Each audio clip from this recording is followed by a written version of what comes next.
terms then, what's the difference between what you do and what a hedge fund does? So in simple terms, there is not a huge amount of difference. I guess in essence there are three big obvious differences. Number one, a hedge fund has external clients where they charge a fee which is part management fee and part performance related fee.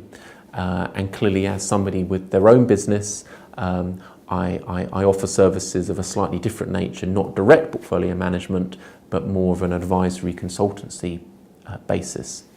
But I think other aspects are very similar. Hedge funds are passionate about investment, they love primary investment sources, and they balance up the short term and the medium to longer term, and that's exactly what I do. So I find that my investment approach is quite akin to the hedge funds. I think what differs is the fact that they charge and are regulated as appropriate in order to access an external client base who then give them money to manage on their behalf. What do you think your edge is then? So my edge is information appraisal, rapid information appraisal.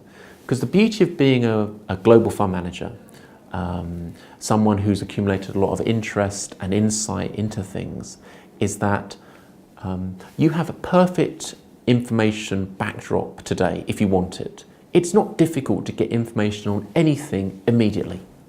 If somebody sneezes on the other part of the world, you'll know about it on Twitter or the other forms of social media like that.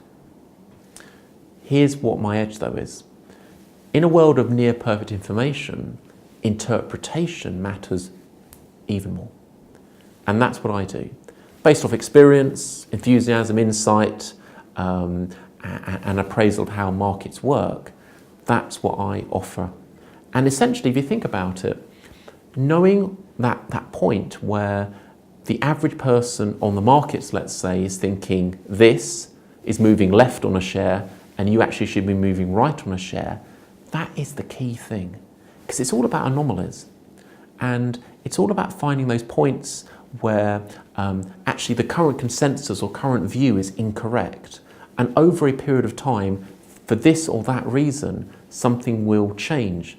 And that will manifest itself in a share price move, be it up or down as relevant.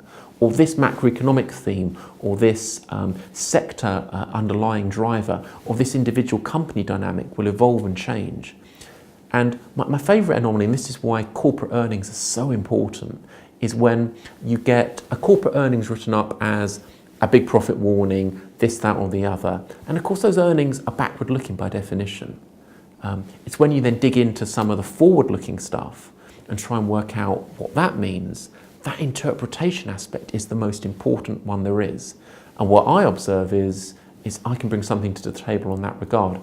I'm not going to get everything right, clearly, but through a mixture of experience and insight and enthusiasm, it can take you an awful long way.